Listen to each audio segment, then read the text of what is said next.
I smell something.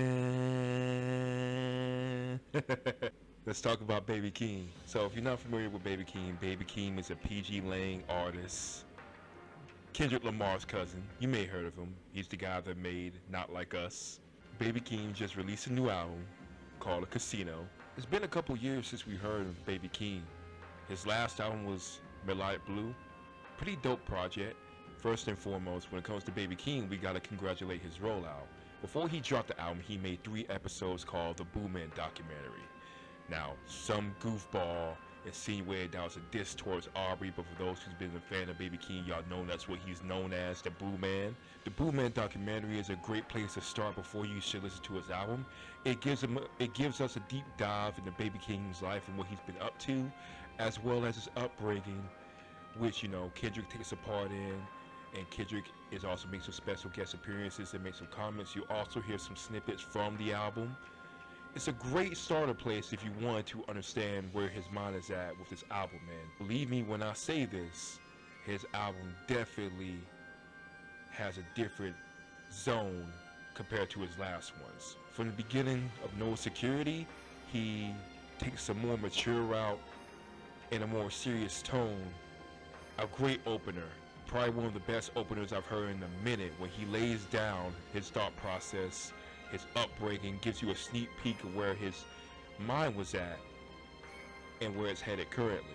We then follow up to Casino, the title track of the album. Very upbeat, very hard hitting. Let's get out the way. The production is phenomenal as well. It's immaculate, it's very different, it's unique.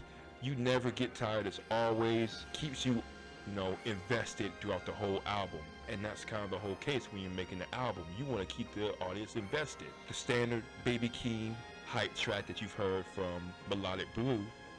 Speaking of Melodic Blue and melodies, Good Flirts. Shout out to Momo Boyd, very skilled R&B artist.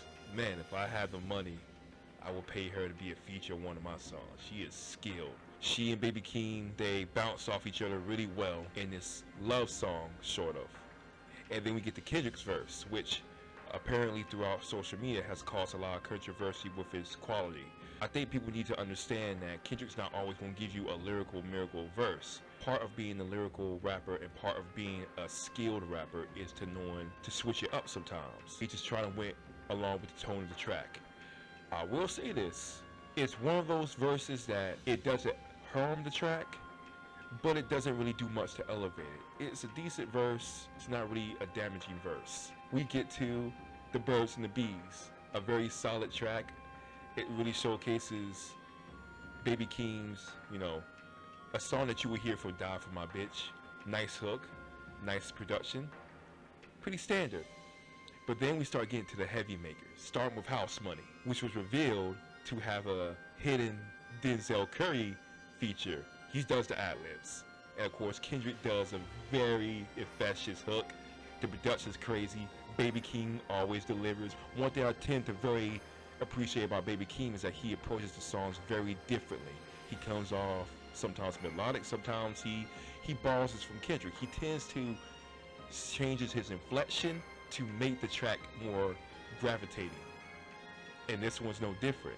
Side note, Denzel Curry, Kendrick Lamar, I don't know if y'all ever come across this, but just hear me out, Can we at least get a track with you two together?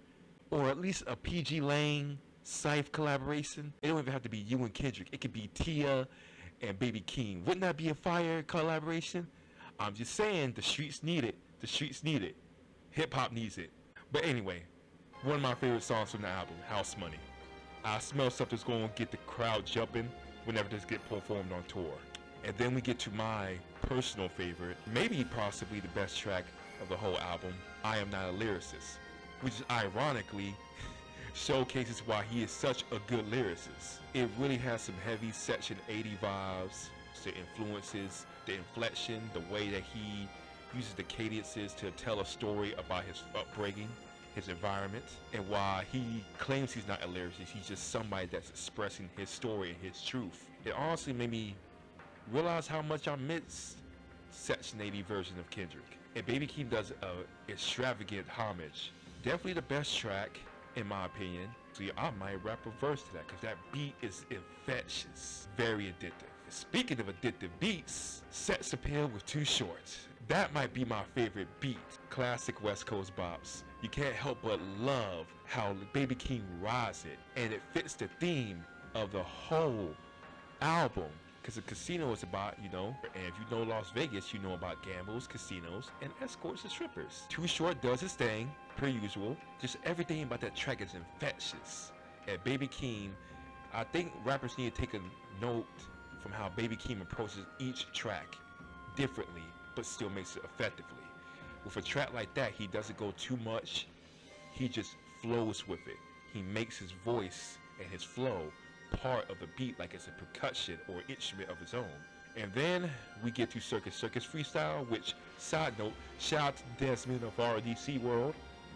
As you watch the music video, I suggest you watch the music video. It's very entertaining. Baby Keem really delivers. He gives you all of his flows into one, and you start to appreciate the various different styles that Baby Keem has. It's a very fun track. Editor Khalif in the building. Battery got low on the laptop, so it messed up the video quality before I get the chance to discuss Highway Part 92. Very intense track, kind of dark track, with lines like, hit everything, can't trust my Uncle Andre, to sometimes forget that my mom's out existing, what am I without this government assistance?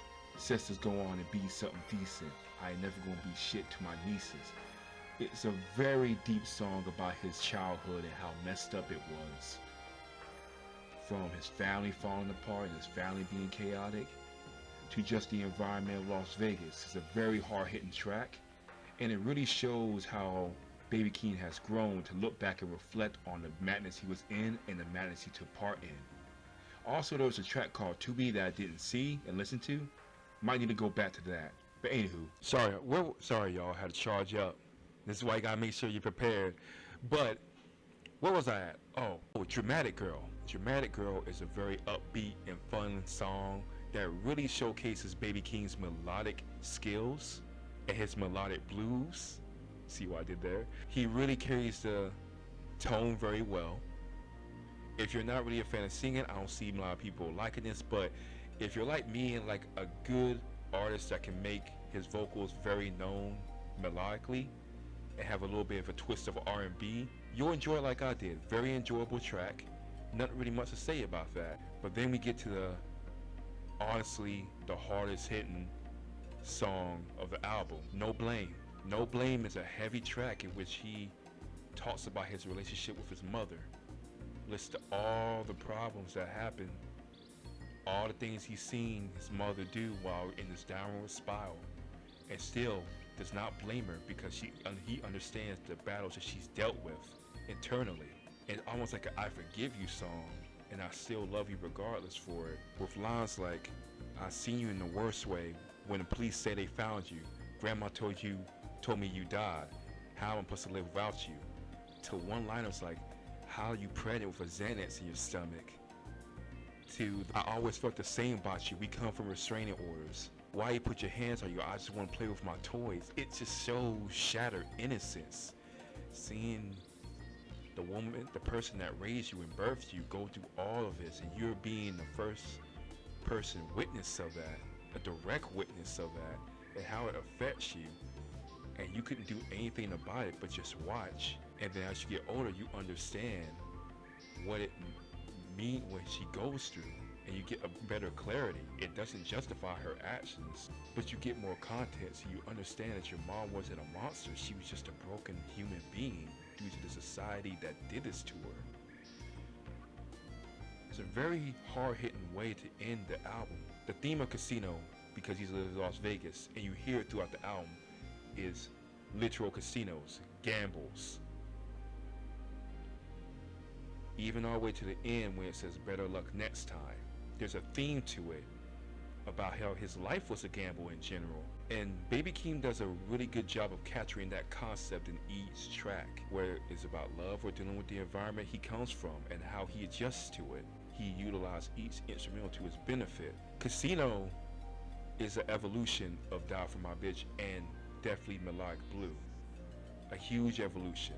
It shows a huge growth in Baby Keem. Not just lyrically, not just sonically, but as a man.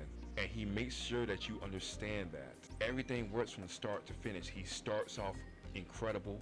He continues the momentum throughout the whole album, and then he ends it with a gut punch, a heavy gut punch. This to me is a strong 8, maybe an 8.5. Heck, it might be a 9 the more I listen to it. This is gonna be an album I'm gonna come back to. This is definitely my favorite album of the year so far, with the close second being Jill Scott's album, but it's definitely worth a listen, and it really makes me more invested in what Baby Keem has more in the store, or just what PgLang has more in store. And this is what PgLang has to offer. I can't wait to see what else they got. But seriously, give us that Cypher collab. Through this movement takes styles and forces because they feel broke.